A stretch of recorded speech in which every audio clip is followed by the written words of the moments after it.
आज जब मैं ऑफिस से निकली तो मैंने देखा रास्ते में एक जगन्नाथपुरी का मंदिर पड़ता है और बहुत ही सुंदर मंदिर है। ये नोएडा में परथला चौक के आसपास मंदिर बना हुआ है और इसको देखकर, इसके भव्य मंदिर के दर्शन को देखकर मुझ पे रुका नहीं गया। तो मैंने सोचा चलिए अंदर चलकर देखते हैं। जब मैं अंदर पहुंची तो देखा मैंने साक्षात जगन्नाथ प्रभु की यात्रा निकल रही थी। तो यहाँ पर जगन्नाथ जी का रथ यात्रा निकल रही थी, तो मैंने उनके भव्य दर्शन किए और इनको देखकर तो मेरे को मन में इतने उमंग जाग चुकी कि मेरे रोंगटे खड़े हो गए जब मैंने इनके दर्शन किए, क्योंकि ये मैंने फर्स्ट टाइम दर्शन किए हैं जगन्नाथ जी के।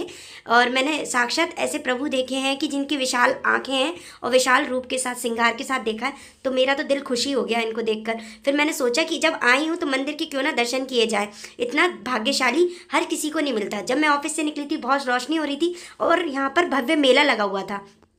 जैसे ही आगे की तरफ गई तो फ्रंट में देखिए ये जगन्नाथ जी का एक भव्य आपको देखने के लिए दर्शन मिलेंगे। यहाँ पर 3 मूर्तियाँ हैं और 3 मूर्तियों को कहा जाता है कि जगन्नाथ, उड़ीसा में एक जगन्नाथपुरी में जगन्नाथ जी का मंदिर है और वहाँ पर ही इसको स्वर्ग का मंदिर भी बोलते हैं। तो यहाँ साक्षात प्रभु का हृदय, जो ये कृष्ण भगवान का एक रूप है, क्योंकि जब कृष्ण भगवान को पांडवों ने जलाया था तो उनके मतलब शारीरिक तो अंग नहीं रहे थे, लेकिन उसके बाद जो हृदय था वो धड़कता रहा। उसके बाद पांडवों ने उसको एक लकड़ी के मतलब पोटली में बांधकर समुद्र में बहा दिया। जब समुद्र में बहाया तो वो एक जगह जाके राजा को स्वप्न में आया कि ऐसे कैसे करके समुद्र में पड़े। ये प्रॉपर अगर मैं इसकी कथा सुनाऊं तो बहुत ही ज़्यादा मतलब हृदय को लगने वाली है, तो मैं आपको विस्तार में तो किसी और दिन बताऊंगी, लेकिन शॉर्ट फॉर्म में बता देती हूँ।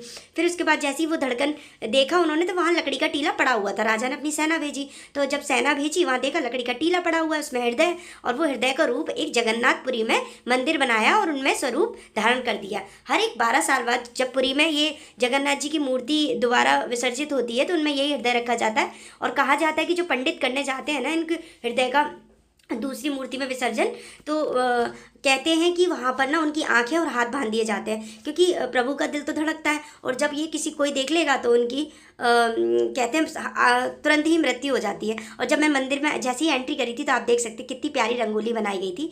और यहाँ पर ना दर्शन करने के लिए बहुत ही अच्छी सुविधा थी। सब लोग आए हुए थे दूर दूर से दर्शन करने के लिए। तो यहाँ पर मैंने ऐसी साइड में ही कहीं पर अपने शूज़ रख दिया, हेलमेट रख दिया। उसके बाद मैं चली गई मंदिर के अंदर। जैसे ही मंदिर में एंट्री करी तो यहाँ पर एक विशाल मूर्ति है, आपको देखने की मिलेगी। हाँ, इतनी अच्छी मतलब उसमें कलाकारी हो रखी है। और साथ में ही ना ऐसे जूट का बना हुआ एक झोपड़ी रखी हुई है जिसमें कि आपको प्रसाद मिलता है। उसके बाद यहाँ से मैंने रथ यात्रा के दर्शन किए।